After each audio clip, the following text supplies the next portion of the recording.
கடலூர் அருகே தலையில் கல்லை போட்டு இளைஞர் கொல்லப்பட்ட வழக்கில் கொலை செய்தவரை போலீசார் அதிரடியாக கைது செய்துள்ளனர். கொலைக்கான காரணம் என்ன என்பதை இந்த தொகுப்பில் பார்க்கலாம். ஒரு கொலையால் ஒட்டுமொத்த கடலூர் மாவட்டமும் அதிர்ச்சியில் உறைந்து போயிருந்தது.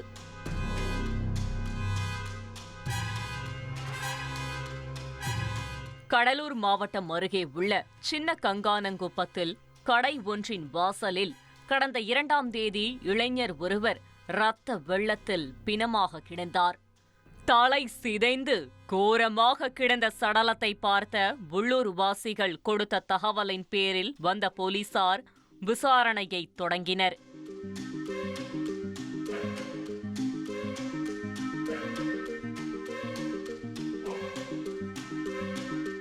முப்பத்தைந்து வயது மதிக்கத்தக்க அந்த சடலம் குறித்து எந்த தகவலும் புலப்படாத நிலையில் மோப்பநாயை கூட்டி வந்து போலீசார் விசாரணையை தீவிரப்படுத்தினர். நீண்ட தூரம் ஓடிச் சென்ற மோப்பநாய் நின்ற இடம் பழைய பொருட்கள், காலி மது பாட்டில்கள் வாங்கும் கடை.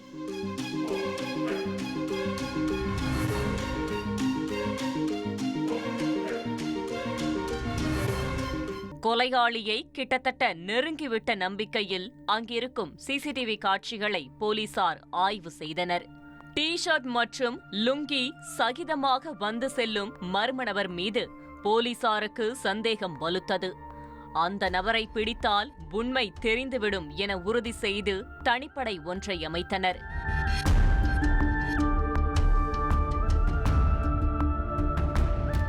கடலூர் புதுச்சேரி காவல் எல்லைக்கு உட்பட்ட பகுதிகளில் மொத்தம் 32 காலி மது பாட்டில்கள் வாங்கி விற்கும் கடைகள் இருக்கின்றன. இதில் ஏதாவது ஒரு கடைக்கு அந்த மர்ம நபர் வரக்கூடும் என யோகித்த போலீசார் எல்லா கடைகளிலும் ஆட்களை நிறுத்தி இரவு பகலாக கண்காணிக்க தொடங்கினர். 3 நாட்கள் காத்திருப்புக்கு பின் மது பாட்டில் வாங்கும் கடைக்கு வந்த மர்ம நபரை அடையாளம் கண்ட போலீசார் அவரை அழைத்து சென்று விசாரித்தனர். திருச்சி மாவட்டம் அரியமங்கலம் பகுதியைச் சேர்ந்தவர் மணிவண்ணன். 47 வயதான இவர் கடலூரில் தங்கி காலி மது பாட்டில்களை சேகரித்து விற்பனை செய்யும் தொழில் செய்து வந்தார்.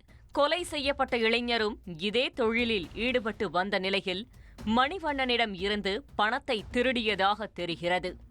இதில் ஏற்பட்ட தகராறு கைகலப்பான நிலையில் அவரை பழிவாங்கும் நோக்கில் தலையில் கல்லை போட்டு கொலை செய்ததாக மணிவண்ணன் வாக்குமூலம் அளித்திருக்கிறார்.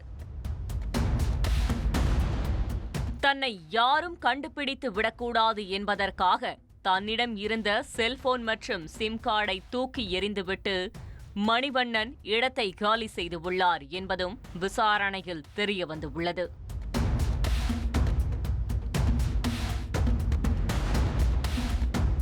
கைது செய்யப்பட்ட மணிவண்ணன் மீது திருச்சி காந்திநகர் காவல் நிலையத்தில் கொலை வழக்கு, வழிப்பறி மற்றும் கொலை முயற்சி வழக்குகள் பதிவாகியுள்ளன.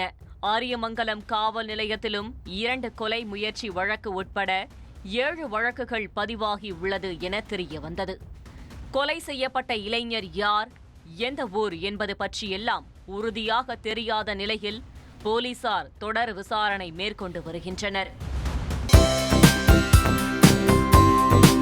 தந்தி டிவியை உங்கள் கேபிள் டிவி ஆபரேட்டரிடம் இலவசமாக கேட்டு பெறுங்கள்.